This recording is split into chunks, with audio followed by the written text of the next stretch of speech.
ഉപജീവനത്തെക്കുറിച്ച് ബേജാറുണ്ടെങ്കിൽ ഹദീസുകളിൽ നിന്നും ആയത്തുകളിൽ നിന്നും 9 കാര്യങ്ങൾ അല്ല പറയണം. ഇതൊക്കെ കുറച്ചൊന്ന് ശ്രദ്ധിച്ച് ചെയ്താൽ മതി. ഒന്നാമത്തെ കാര്യം എന്താന്ന് ചോദിച്ചാൽ ഇബാദത്താണ്. ആരാധനകളിൽ വിട്ടുവീഴ്ച ചെയ്യാതെ ജീവിതത്തിന് എന്ത് തിരക്കുണ്ടെങ്കിലും യബ്ന ആദം തഫറഗ ലി ഇബാദത്തി, എൻ്റെ മനുഷ്യപുത്ര, നീ എന്നെ ആരാധിക്കാൻ വേണ്ടി നീ ഒഴിഞ്ഞിരിക്ക്. നീ നല്ല ആരാധന കൃത്യമായി നിർവഹിക്കണമെങ്കിൽ നിന്റെ മനസ്സിൽ ഞാൻ സമ്പന്നത നിറക്കും. നിന്റെ ദാരിദ്ര്യത്തെ ഞാൻ പരിഹരിക്കും. നീ അങ്ങനെ ചെയ്തില്ലെങ്കിൽ അനക്ക് പണി ഇഷ്ടം പോലെ ഉണ്ടാവും, അതിന്റെ പ്രശ്നമൊന്നും പരിഹരിക്കുന്നുണ്ടാവില്ല. അള്ളാഹ്ക്ക് ചെയ്യേണ്ടത് ചെയ്യാതെ ഓടിയുണ്ടാകുന്ന പ്രശ്നം തരും. പണി ഇഷ്ടം പോലെ ഉണ്ടാവും, ഉറങ്ങാൻ നേരം ഉണ്ടാവില്ല. പക്ഷേ ഒരു വർധനവും ജീവിതത്തിൽ ഉണ്ടാവില്ല.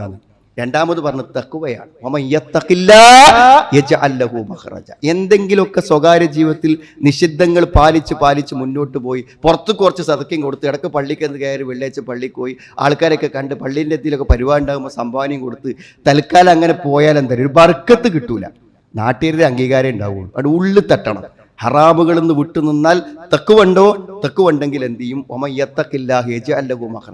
ഓരോ ആവശ്യം വരുമ്പോൾ കാണാം പടച്ചോൻ എവിടുന്നോ നമ്മളെ ആവശ്യത്തിലേക്ക് കൊടുന്നിരുന്നു. നമ്മൾ പ്രതീക്ഷിക്കുകയും ചെയ്യാത്ത വഴിയെന്ന് കാണാൻ നമ്മളെ അക്കൗണ്ടിലേക്ക് പൈസ വരും. അത് അള്ളാഹു നമുക്ക് നിശ്ചയിച്ച് തരുന്ന വഴികളാണ്. മൂന്നാമത്തെ പറഞ്ഞ തവക്കുലാണ്. ബേജാറാകാതൊക്കെ ഉള്ളതെന്താണോ അത് നന്നായി പണിയെടുത്ത് അധ്വാനിച്ച് പണിക്ക് പോയിട്ട് എന്ത് ചെയ്യാനും അതൊക്കെ പടച്ചോൻ അതിന് പരിഹാരം ഉണ്ടാക്കി. തവക്കുൽ ലൗ അന്നകും തതവക്കലൂന അലല്ലാഹി ഹഖ്ക തവക്കുലിഹി, ശരിക്കും ചെയ്യാനുള്ള പണി ചെയ്തിട്ട് പടച്ചോൻ ആ പ്രശ്നം വരുമ്പോൾ പരിഹരിച്ചോളൂ എന്നാണ് വിചാരിച്ചാൽ ലറസക്കും കമാ യുർസഖു ത്വയ്ർ, അല്ലേ? ശരിക്കും എന്ത് ചെയ്തേ പക്ഷികൾക്ക് ഭക്ഷണം കൊടുക്കണ മാതിരി കൊടുക്കും. പക്ഷികൾ എവിടെയും കൃഷി ഇറക്കണില്ലല്ലോ. പക്ഷികൾ എവിടെയും സുഹൃത്തുക്കളെ അവർക്ക് വയലുകളോ കൊയ്ത്തുകളോ ഗവൺമെന്റ് ഉദ്യോഗങ്ങളോ ഒന്നുമില്ല. ഷഹരൻ പട്ടിണി കിടന്ന് ചത്തുപോകുന്നില്ല. എന്തുകൊണ്ടാച്ചാൽ അത് അള്ള കൊടുക്കും. അതേപോലെ തരുന്നതാണ്. തവക്കുലാക്കുന്ന ആളുകൾക്ക് അതേപോലെ കൊടുത്തുകൊണ്ടിരിക്കും. നാലാമത്തെ കാര്യം പറഞ്ഞ കിട്ടീന് നന്ദിയാണ്. കിട്ടാത്തിനെ പറ്റി ആലോചിച്ചിരിക്കല്ലേ. കിട്ടീന് നന്ദി, ഇള്ളീന്റെ സക്കാത്ത് കൊടുക്കുക, ഇള്ളീന് അള്ള തന്ന സമ്പത്തിനനുസരിച്ച് മറ്റുള്ളവരെ സഹായിക്കുക, അതിനനുസരിച്ച് ചെയ്യുക. അങ്ങനെയാണെങ്കിൽ എന്ത് ചെയ്യും? എന്താ പ്രയോഗം? ആരെങ്കിലും നന്ദി ചെയ്താൽ അവൻ ചെയ്ത നന്ദി അവനോട് തന്നെ. ഒരു നന്ദിയും വെറുതെ ആവൂല, ഒരു ശുക്റും നന്ദി ആവൂല, ഒരു അൽഹംദുലില്ലാ എന്നുള്ളത് വെറുതെ ആവൂല എന്നാണ്.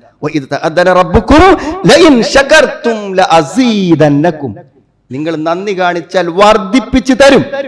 അള്ള ആരോഗ്യം തന്നിട്ട് സുഹൃത്തുക്കളെ രാവിലെ നീച്ച് പള്ളിക്കൊക്കെ പോകുന്നുണ്ടെങ്കിൽ ആ ആരോഗ്യത്തിന് ഒരു ബർക്കത്ത് അള്ള തരാതിരിക്കും.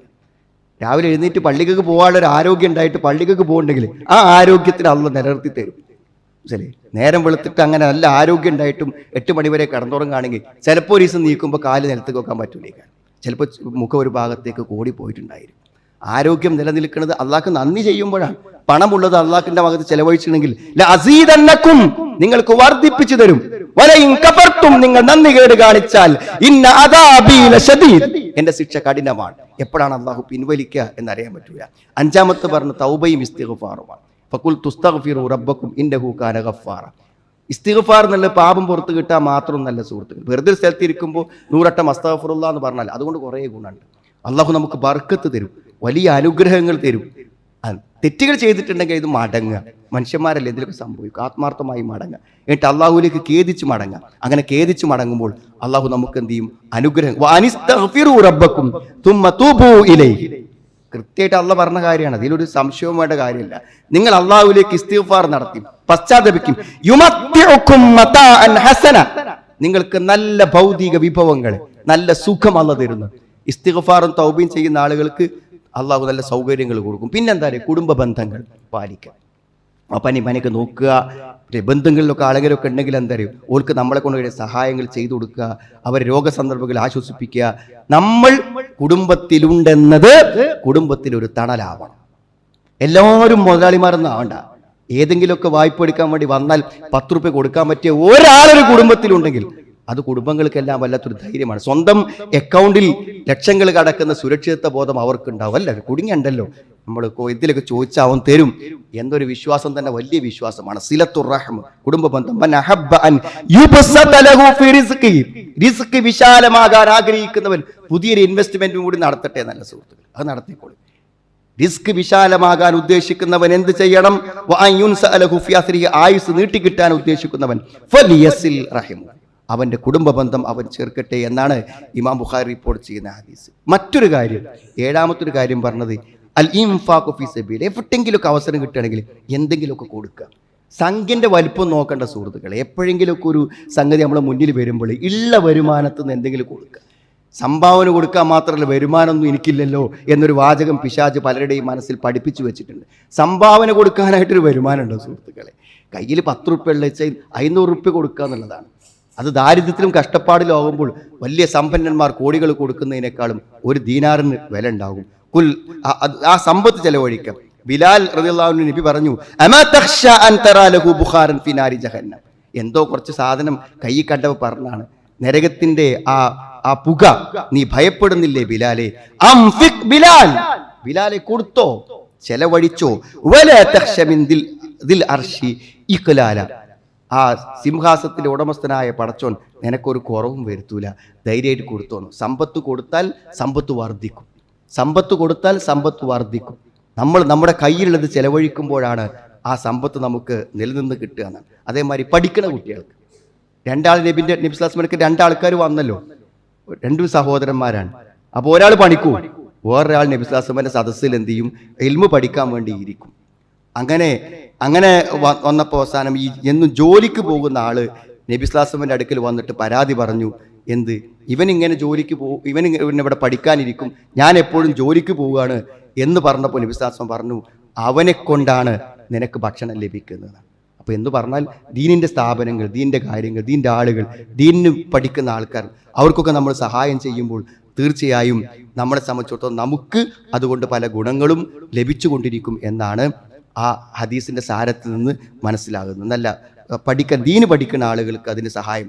ലഅല്ലക തുർസഖു ബിഹി, അവനെ കൊണ്ട് നിനക്ക് റിസ്ക് നൽകപ്പെട്ടേക്കാം എന്നാണ് ഇമാം മുസ്ലിമിന്റെ ഷർത്ത് പ്രകാരം വന്നിട്ടുള്ള ഒരു ഹദീസ് വന്നത്. പിന്നെ 9ാമത്തൊരു കാര്യം, നമ്മൾ അള്ളാഹുവോട് പ്രാർത്ഥിക്കണം. എൻ്റെ അടുത്ത് പൈസ ഉണ്ട്, എനിക്ക് സൗകര്യമുണ്ട്, ഇല്ലെങ്കിൽ അവിടെ വിൽക്കാണ്ട് ഇവിടെ വിൽക്കാണ്ട് എന്ന് പറഞ്ഞിരിക്കരുത്. ദരിദ്രനാകാനും സമ്പന്നത നഷ്ടപ്പെട്ടു പോകാനൊന്നും സുഹൃത്തുക്കളെ വലിയ കാരണങ്ങളൊന്നും വേണ്ട, ചെറിയ ചെറിയ കാരണങ്ങൾ മതി. അല്ലാഹുമ്മ ഇന്നി അഊദു ബിക മിനൽ അജ്സി വൽ കസലി. അല്ലാഹുവേ, ഞാൻ നിന്നോട് രക്ഷ ചോദിക്കുന്നു അശക്തിയിൽ നിന്നും അതേപോലെ തന്നെ മടിയിൽ നിന്നും, വൽ ബുഖ്ലി വൽ ഹറം, വാർദ്ധക്യത്തിൽ നിന്നും പിശുക്കിൽ നിന്നും, വഅദാബിൽ ഖബർ ശിക്ഷയിൽ നിന്നും. അങ്ങനെ ദാരിദ്ര്യത്തിന് രക്ഷ തേടാൻ വേണ്ടി അള്ളാഹുവോട് പ്രത്യേകമായി പ്രാർത്ഥിക്കുക എന്നതും പ്രധാനപ്പെട്ട കാര്യമാകുന്നു. ദീനിൻ്റെ നിയമങ്ങളെ ശരിയായി ഉൾക്കൊണ്ടാൽ നമ്മൾ ആലോചിച്ചിരിക്കുന്ന എല്ലാ പ്രശ്നങ്ങൾക്കും പ്രയാസങ്ങൾക്കും പരിഹാരമുണ്ട്. ദാരിദ്ര്യത്തെക്കുറിച്ച് ഭയന്നും കഷ്ടപ്പാടിനെക്കുറിച്ച് ഭയന്നും കച്ചവടങ്ങൾ പരാജയപ്പെടുമോ എന്നൊക്കെ ആലോചിച്ചിട്ട് എല്ലാ ദർഗകളിലേക്കും മക്കാമുകളിലേക്കും എല്ലാ ശിർക്കിൻ്റെ കേന്ദ്രങ്ങളിലേക്കും നേർച്ച കൊടുക്കുന്നവരും ബലി കൊടുക്കുന്നവരും സിയാറത്തിന് പോകുന്നവരും ഒക്കെ ഉണ്ട്. ഒന്നും ചെയ്തു തരാൻ പറ്റില്ല സുഹൃത്തുക്കളെ. അള്ളാഹുവാണ് റസ്സാഖ്, അള്ളാഹിൻ്റെ പേരാണ് റസ്സാഖ്. അള്ളാഹു റസ്സാഖാണ്, അത്യധികമായി ഈ പ്രപഞ്ചത്തിലെ എല്ലാ ജീവജാലങ്ങളും, കടലിനടിയിൽ കിടക്കുന്ന ഒരു മത്സ്യത്തിന് വരെ വിശക്കുന്നുണ്ട് എന്ന് അള്ളാഹ്ക്കാണ് അറിയാം. അതിന് എന്ത് ഭക്ഷണമാണ് വേണ്ടുമെന്ന് അള്ളാഹ്ക്കറിയാം. ലോകത്തൊരു ജീവിയും പട്ടിണി കിടക്കണില്ലെങ്കിൽ മനുഷ്യൻ മാത്രം എങ്ങനെ പട്ടിണി കിടക്കുക? അള്ളാഹുവാണ് ഭക്ഷണം നൽകുന്നവൻ. അള്ളാഹു ഭക്ഷണം ആവശ്യമില്ലാത്തവരാണ്. എല്ലാവർക്കും അവൻ ഭക്ഷണം നൽകും.